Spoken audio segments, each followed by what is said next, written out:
ఏంటంటే దేశవ్యాప్తంగా మీరు పోలింగ్ సరళిని చాలా రాష్ట్రాలని మనం గమనించిన తర్వాత అన్నీ ఒకసారి వేసుకొని చూసిన తర్వాత గత ఎన్నికలను పరిశీలించిన తర్వాత పోలింగ్ శాతం పెరిగితే ఖచ్చితంగా అది ప్రతిపక్షానికో లేకపోతే అధికార పార్టీకో అది పెరిగిన శాతం బట్టి కూడా మనం అయితే అంచనా వేయలేము. ఎందుకంటే చాలా చోట్ల ప్రభుత్వం మళ్ళీ అసలు ఉన్న ఎగ్జిస్టింగ్ ప్రభుత్వం మళ్ళీ వచ్చిన దాఖలాలు కూడా ఉన్నాయి, చాలా చోట్ల ఉన్నాయి. అలాగే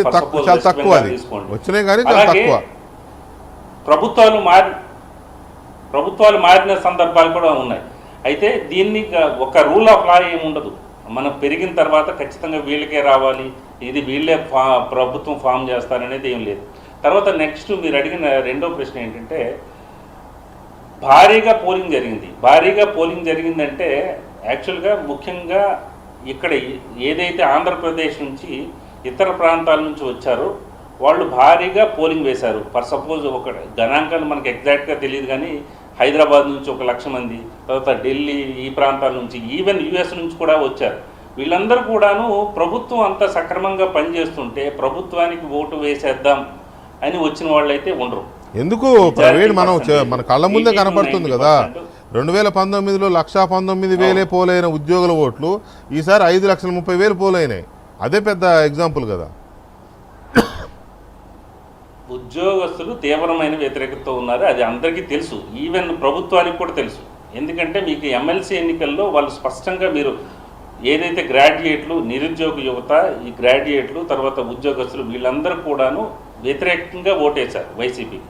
అప్పుడు వాళ్ళు ఏమన్నా ఎలాంటి వ్యాఖ్యలు చేశారు మీరు ఒకసారి గుర్తుంచుకోవచ్చు. ఈ సెక్షన్ ఆఫ్ ఓటర్స్ మా వాళ్ళు కాదు అన్నారు, మా ఓటర్లు కాదు అన్నారు. ఇప్పుడు ఎక్కడి నుంచో ఇప్పుడు ఉద్యోగస్తులు కానివ్వండి, నిరుద్యోగ యువత కానివ్వండి తీవ్రమైన అసంతృప్తితో ఉన్నారు. అది స్పష్టంగా 80% పైగా ఉద్యోగస్తులు ఈ పోస్టల్ బ్యాలెట్స్ కూడాను కూటమికే పడ్డాయని నేను గట్టిగా చెప్పగలను. నెంబర్ 1. ఇక తర్వాత ఏంటంటే 1,00,000 మంది వరకు హైదరాబాద్ నుంచి వస్తే కేవలం ఆ 1,00,000 మందే వేయరు కదా, వాళ్ళు కూడా ఒక 4-5% వేయిస్తారు. అలా ప్రతి చోట పర్సంటేజ్ పెరిగింది. తర్వాత ఉద్యోగస్తులు ఫ్యామిలీస్ ఉంటాయి, ఉద్యోగస్తుల కుటుంబాలు ఉంటాయి, వీళ్ళందరూ కూడా వేయిస్తారు. సో ఎలా చూసుకున్నా కూడా మీకు భారీగా పోలింగ్ జరిగింది అంటే అది కేవలం కూటమికే.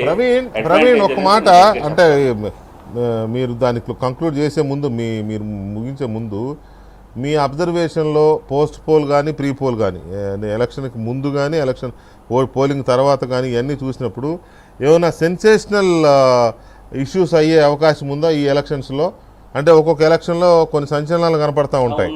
ఇప్పుడు ఉదాహరణకి 2019 ఎన్నికల్లో ఈ పోస్టల్ బ్యాలెట్లో చంద్రబాబు నాయుడు గారు వెనకబడ్డారు, ఎగ్జాంపుల్ చెప్తున్నా. అట్లాంటి కొన్ని జరిగాయి, కొన్ని సంచలనాలు జరుగుతూ ఉంటాయి. సో ఈసారి ఏమన్నా జరిగే అవకాశం ఉందా బ్రీఫ్గా? ఉంది ఏంటంటే పాజిటివ్ సంకేతం ఏంటంటే కూటమి పాజిటివ్ సంకేతం ఏంటంటే పిఠాపురం నుంచి పవన్ కళ్యాణ్ భారీ మెజారిటీతో గెలుస్తున్నారు, అది పాజిటివ్ సంకేతం వాళ్ళకి. తర్వాత వైఎస్ఆర్సీపీకి ఒక ఒక షేకింగ్ న్యూస్ లాంటిది ఏంటంటే చాలామంది మంత్రులు ఓడిపోతున్నారు, మాజీ మంత్రులు కూడా ఓడిపోతున్నారు. మీరు అక్కడి నుంచి తీసుకోండి, అవంతి శ్రీనివాస్ దగ్గర నుంచి ఇక్కడ అంబటి రాంబాబు, తర్వాత గుడివాడ కొడాలి నాని, ప్రముఖ వ్యక్తులు అనుకోండి వల్లభనేని వంశీ, ఇలాంటి వాళ్ళందరూ చాలామంది, అక్కడ నగరి నుంచి రోజా, ఇలాంటి వాళ్ళు చాలామంది ఓడిపోవడానికి సిద్ధంగా ఉన్నారు. అది సెన్సేషన్ అవుతుంది, ఖచ్చితంగా సంచలనం అవుతుంది.